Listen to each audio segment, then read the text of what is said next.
लालकुआं सूबे में होमगार्ड विभाग में वर्दी और अन्य सामान की खरीद में भारी गड़बड़ी के आरोपों ने प्रदेश की राजनीति में भूचाल ला दिया है। इस मुद्दे को लेकर कांग्रेस ने भाजपा सरकार पर तीखा हमला बोला है और सरकार को सीधे तौर पर घोटालेबाज करार दिया है। बताते चले कि यह सोमवार को लालकुआं पहुंचे वरिष्ठ कांग्रेस नेता एवं नेता प्रतिपक्ष यशपाल आर्य ने प्रदेश सरकार पर निशाना साधते हुए कहा कि भाजपा सरकार भ्रष्टाचार में पूरी तरह डूबी हुई है और अब तो खुद सरकार के आला अधिकारी भी इसकी पुष्टि कर रहे हैं। उन्होंने कहा कि होमगार्ड विभाग में वर्दी और अन्य सामान की खरीद में जो गड़बड़ी सामने आई है वह केवल एक मामला नहीं बल्कि इस सरकार की कार्यशैली का आईना है। डीजी होमगार्ड की जांच में जो खुलासे हुए हैं वे राज्य में भ्रष्टाचार के बड़े पैमाने को दर्शाते हैं।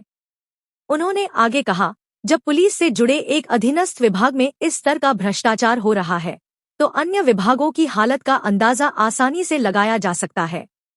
यह पहला घोटाला नहीं है, इस सरकार ने ऐसे न जाने कितने घोटाले किए हैं। उन्होंने सरकार से इस पूरे मामले की उच्च स्तरीय और निष्पक्ष जांच की मांग करते हुए कहा कि दोषियों को किसी भी सूरत में बख्शा नहीं जाना चाहिए। उन्होंने आरोप लगाया कि भाजपा सरकार में भ्रष्टाचार को खुली छूट दी गई है और आम जनता की गाढ़ी कमाई को लूटा जा रहा है। उन्होंने चेतावनी दी है कि यदि सरकार ने इस मामले में सख्त कार्रवाई नहीं की तो पार्टी सड़कों पर उतरकर बड़ा आंदोलन करेगी। वर्दी घोटाला ही क्यों, घोटाले घोटाले घोटाले दर घोटाले इस राज्य में हो रहे हैं।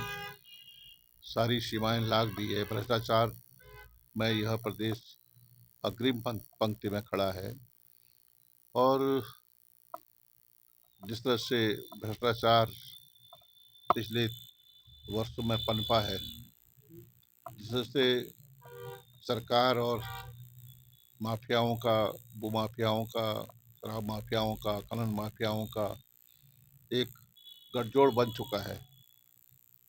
यह प्रजातंत्र के लिए, उत्तराखंड के राज्य के लिए बहुत खतरनाक संकेत है और मेरा मानना है कि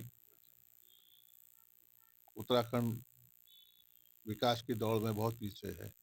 रोजगार खत्म हो चुके हैं, बेरोजगारी बढ़ रही है, पलायन हो रहा है, लेकिन सरकार को इस दिशा में कुछ करने के बजाय एक